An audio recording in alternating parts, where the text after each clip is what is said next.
Hey everyone, so I'm going to start doing some videos for amateur radio. There's not very many younger guys on YouTube doing amateur radio videos, so I kind of wanted to see if I could step into the community a little bit and see what we can do about getting more people interested. A lot of people don't even know it exists or even what it is, even if they know it exists. So today I just wanted to start off with my very first video as showing you what my very first station looked like. I was 14 years old and I've been licensed since 2013 whenever I first got my license. I'm 22 now, so been quite a while since then. But I just wanted to start off by showing you guys kind of what I started off with, and whereas my situation may have been a little different from everybody else, everybody starts in different ways.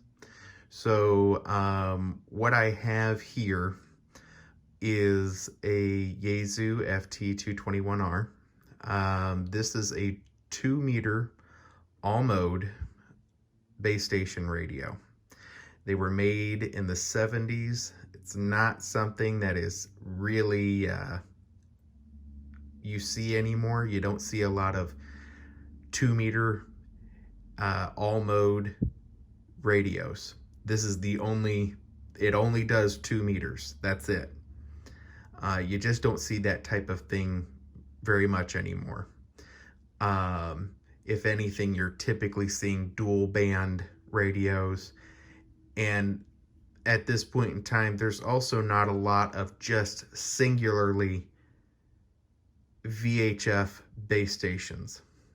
You'll have a lot of radios that were, or that are, a HF, VHF, and UHF base station radio.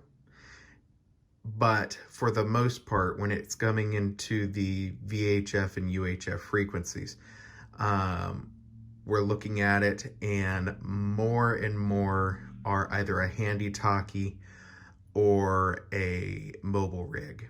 That's typically where these are used anyways.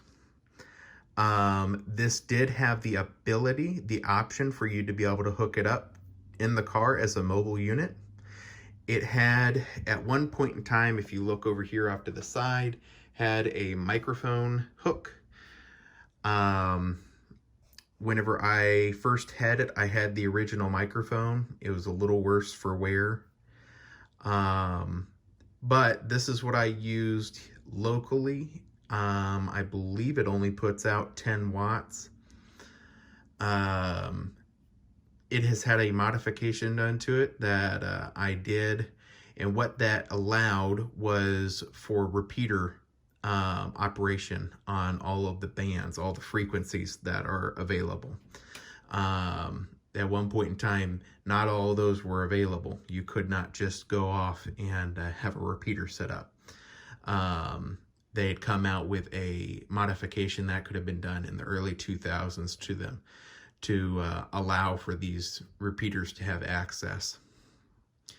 So over here, this, you have to remember, this radio is old enough that while maybe not 100% of people use them, crystals were still used, relatively frequent. So we have a switch here. This switch is from the VFO. Or any of the 11 crystals that you could have had installed in the unit.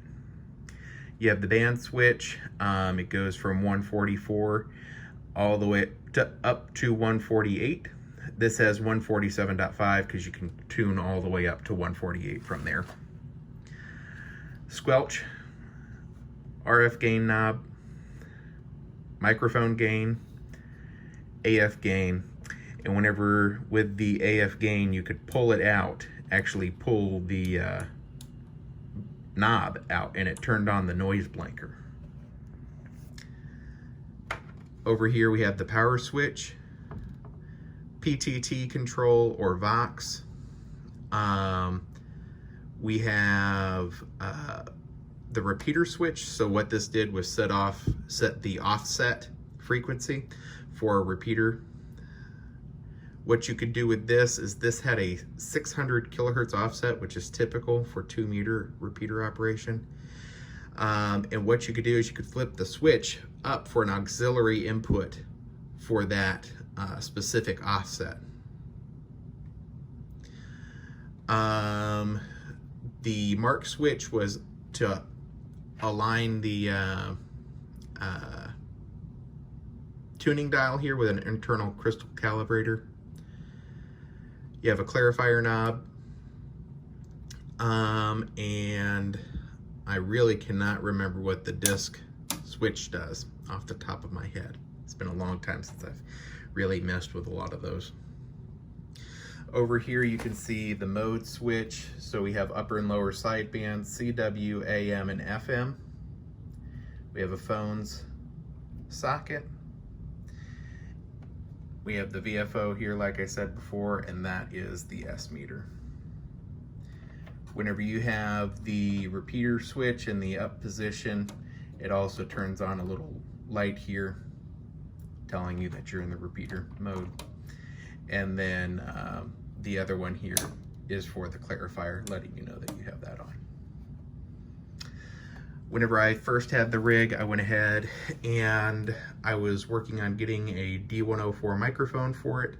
I used it mainly, like I said, to talk to the people here locally on the local repeater, which I could see from my house. I could see the tower and everything right there from my house. This was given to me by the local club. A gentleman was moving away, and he was consolidating a lot of his equipment. And what he had done is he had given a lot of his equipment to the club to sell for their profit so that it would benefit the club. A couple of the guys recognized that I was relatively young and didn't have a ton of money. And they helped set me up with a radio so that I could actually get myself on the air and going.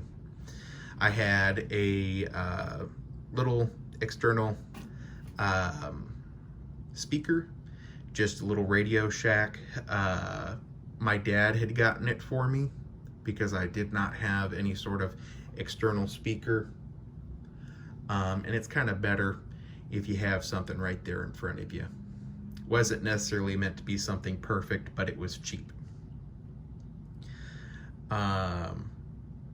So anyways, I just wanted to have everybody take a look, and if this gets some good views, I will continue doing some of the radios that I have. I do mainly vintage equipment, boat anchors, the such. And if you guys are interested, I will continue making the videos one by one as we go along. All right, you guys have a good one in 73s. This is KK4RUT.